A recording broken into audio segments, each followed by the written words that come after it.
Hello, everyone, and welcome to the first review on my own channel, KL Patrick's YouTube channel.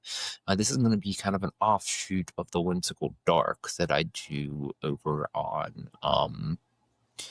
the House of Shadows and Ink YouTube page through Crystal Lake Publishing. There, I could not review Crystal Lake books, but here I can. So I'm going to use it as a way in a few other things, and I'm going to introduce you guys to. First off, my little buddy, Dixie. Say hi, Dixie. Or look aimlessly into the, ooh, she's mad. She does this, so you will see her quite often, doing her thing. She sometimes is back there, and oh boy, here comes another one. Okay, they're gone. So, I want to talk about A Blackened Heart, A Blackened Soul by John Ward. I'm trying to think on where to begin with this specific book. I got an advanced reader's copy from John, and he's the, for those who don't know who he is the writer of the Scareville middle grade series, which if you have children or if you have not read it, you should. It is a fantastic study, or not study, but they're fantastic stories in the same vein as R.L. Stein's Goosebumps, and he grew up with them. Maybe one day I can talk to him on this channel. That'd be really cool. Interview him or what have you. But we shall see. So this first video is going to be a little bit different because I'm using the mic from my webcam. I do have this guy, but currently he is not hooked up to anything because I'm going through a shift of my gear, which kind of sucks, but it's not too big of a deal. So what I want to do is just talk about books, and we're going to go back to John Ward. So, A Blackened Heart and a Blackened Soul. This book, it will break you. It will break you.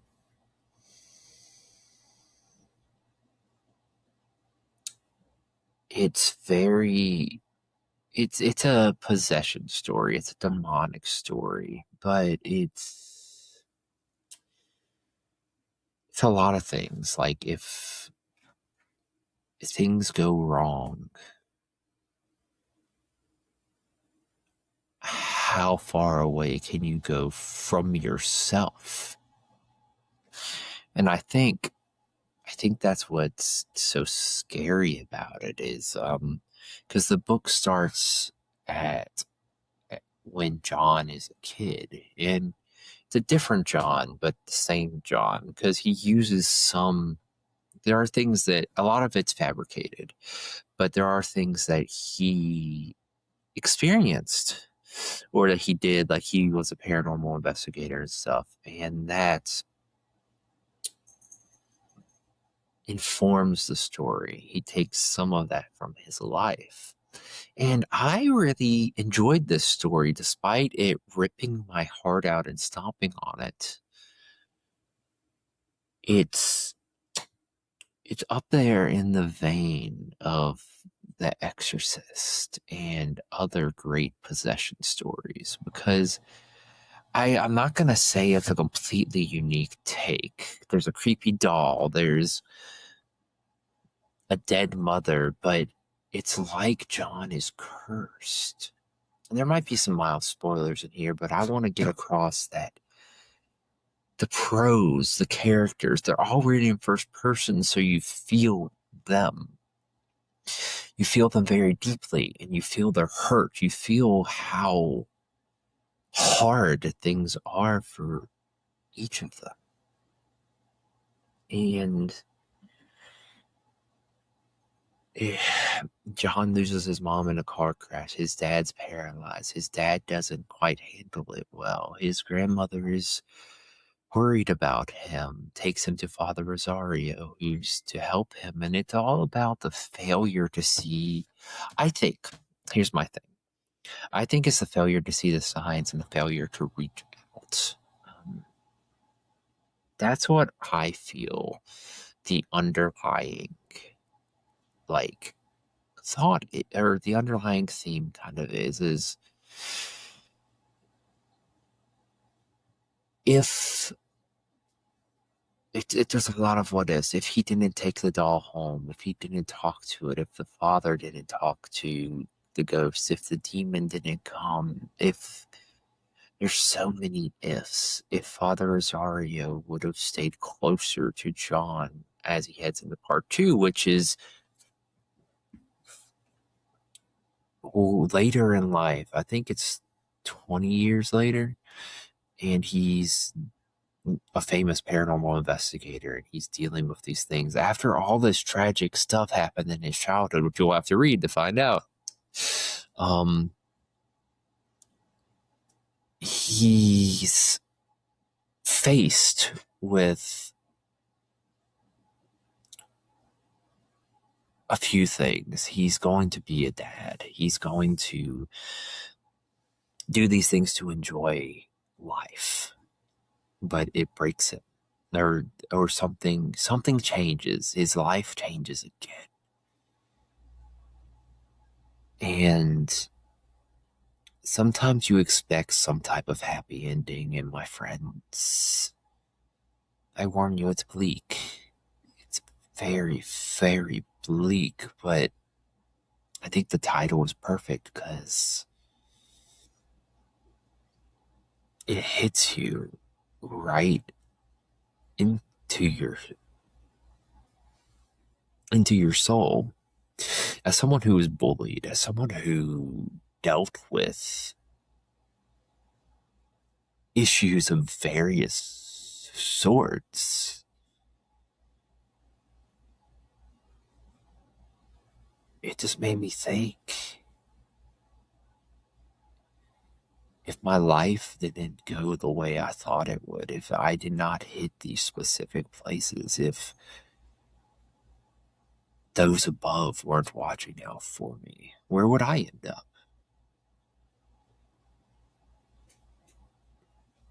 You'll need to read the book to find out what happened to John, but it really hit me very personally. And I've read a few books this year so far, and this is one of them. Like, I truthfully, I don't know if anything can beat this.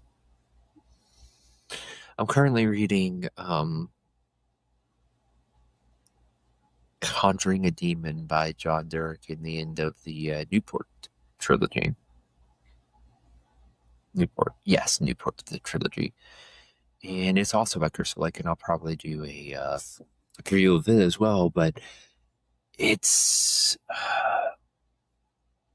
I'm enjoying it, but something's sitting with me about this book, and I keep thinking about it. And I keep wondering,